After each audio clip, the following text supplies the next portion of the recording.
Hi, I'm Joe Gadavage, writer, director of The Last Gamble, and I'm here at the New York Independent Film Festival, and I'd like to give you some insight on the making of The Last Gamble.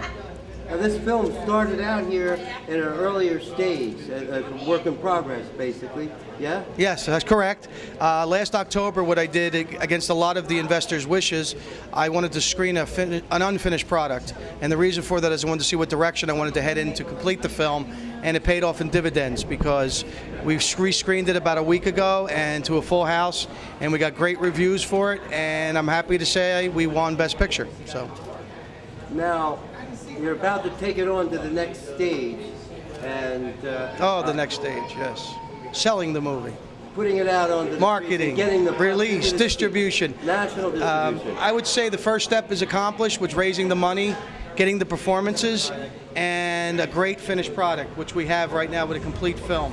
Now the objective is to get it in front of the right people, which would be the distributors at an AFM or a Cannes Film Festival, and get distributors from the foreign market, which I believe is where The Last Gamble will succeed most, in the foreign market. Italy, France, Germany. What's the basic high concept of the film? Compulsive gambler, down on his luck, very likable, charismatic, meets psychiatrist who's treating his compulsive gambling, who has her own issues and demons, and together their lives intertwine as they plummet into the depths of hell. Well, what else would you bring to this festival, right? That's right. Dark material, right, Abel Ferreira? So you had some really cool cast in this film. I mean, Stephen Bauer from Scarface, Sally Kirkland, Academy Award nominee for Anna, Nick Mancuso, 40 years in the business, John Savage, Deer Hunter, Ray Abruzzo, Catherine Narducci from The Sopranos, Vinnie Vella from Casino, Johnny Williams from Goodfellas, and the list goes on and on and on. Tanya Clark from A Beautiful Mind, Rick Ravanello from Desperate Housewives, and he's now appearing in Weeds on a weekly series. and this is an independent film that you assembled the investors for. That's correct. Self-financed, produced independently, gritty, and all those things that the independent filmmaker dreams and aspires to do. Now that's a wonderful dream, and everybody talks about that and says about the great art of it and the blessings of doing an independent film. What happens though when you run out of money and you're broke and you got to pay the Well, the art is to try to have passion to stay alive during the trying times, and getting annoying people like that in the background trying to bother me. All the hanger-ons and the wannabes, you got to try to weed through all that. And I don't mean that sarcastically, I mean that from my heart. There's a lot of unfortunate things that you have to go through as an independent filmmaker. You got to weed through all of that in order to get to the goal, which is to finance and support yourself as well as enjoy your art. So basically what I'm saying is you have to do a film you enjoy, but it has to be marketable and be able to be sold, which is the fine line, why it's called show business. You know, the performer, and then there's the business end, show business. What business were you in before you got this? Sales manager for a Fortune 50 company, and I brought that sales ability to become a more motivated actors director, because I know how to motivate people, and I also know how to, as you could see, PR and do the marketing and things like that. So one of your people here who work with you both below the line and in front of the cameras here, you want to introduce her? Sure, that's what independent filmmaking is all about, is getting the people that are the believers in your art, but also are very supportive. And one of those people, I am glad to say, is the love of my life, April DiGiorgio, who started out initially as just a coordinator and an assistant to me as the director. But as I saw her on the set and I saw how she presented herself, I thought I would give her a shot at acting, and she did a fantastic job. And now she's aspiring to enhance her career, and I think this is a great stepping stone for her. Hi, April. Hi. Take over. Hi, I'm April DiGiorgio, assistant to Joe Gadavage, and also an actress in the Last Gamble film. So tell us what about this whole process inspired you to want to stay in it and keep going with it? Well, it's my first film, and I was fortunate enough to work with really seasoned great actors, Stephen Bauer, Catherine Narducci. Being on the set was a really great experience. I got to see really great acting firsthand, and it was just... I didn't expect it to turn out as great as it did.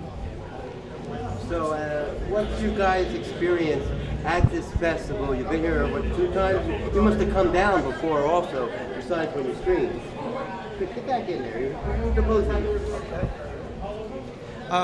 Yes, we found that there's a lot of great support here. Stuart Olson, the director, Rich Rossi, the president, and you got Nicole Holland, yourself. I mean, just great, bubbly people that are very supportive of your art. And I found, and I think you would agree, April, that their ability to help us and believe in us and assist us has been overwhelming, and we're overjoyed about that. Now, when there's hundreds of festivals out there, did you look and see if there was anything like this festival that could accomplish what it did for you? Well, I personally like this festival because you can work the festival, the marketing, the networking. You know, you're not just showing your film and walking away. You're getting things like this, the PR, the support, and that's the most important thing for an independent filmmaker, to learn the marketing and networking process, which I think you're in the early stages of, and you can see. So you should capitalize on telling people how that's helped you thus far. Well, I would say that. You mean being here? Yeah. Like what kind of experiences have you seen that's been helpful to you along the lines of people giving you their contact numbers, trusting you and things like that, meeting people that you never met before? Tell them how that feels and how, you know, someone like new to the business, unlike myself, it could be overwhelming, but right. Also how you're excited about it. Sound like you built a hell of a Rolodex since you've been here. Right. Like I said, it's my first film, and it was a great experience because I got so much in a short period of time. I've only been doing this about 6 months, and assisting the director and being in the film, and then being here, meeting people, seeing some great films. Like I said, it's been a great experience, especially for a first-time actress. So, tell us a little bit about your part.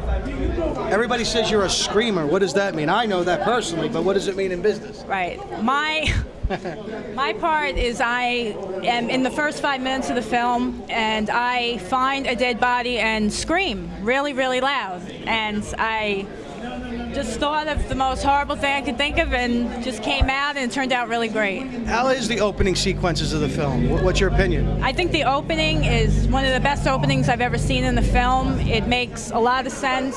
You meet a lot of the characters right away, the main character, Stephen Bauer, and it's just a very powerful first 5 minutes of the film, and I think that's what sets the tone for the film, and it's an excellent film. That's correct. Draws Now, you in. Joe, I mean, you were telling me, we were talking about some other old independent films, or independent spirit films, and we were talking about The Bad Lieutenant, and you said to me that... No, that inspired me. That film inspired me back in 1992. I saw it at a midnight screening at the Angelica, and I said, that's the kind of film I want to make. Even then you knew you were... That's like 15 years Yes, ago. that's how long it's taken to get films off the ground. You know. So you were saying also that Stephen Bauer's energy of the role reminded you of what Harvey Keitel did in that movie. Yes, what I thought was comparable is the all-out, we'll just call it laying it on the line, no holds barring, spilling your guts, riveting dark demons that are exposed on screen and on film.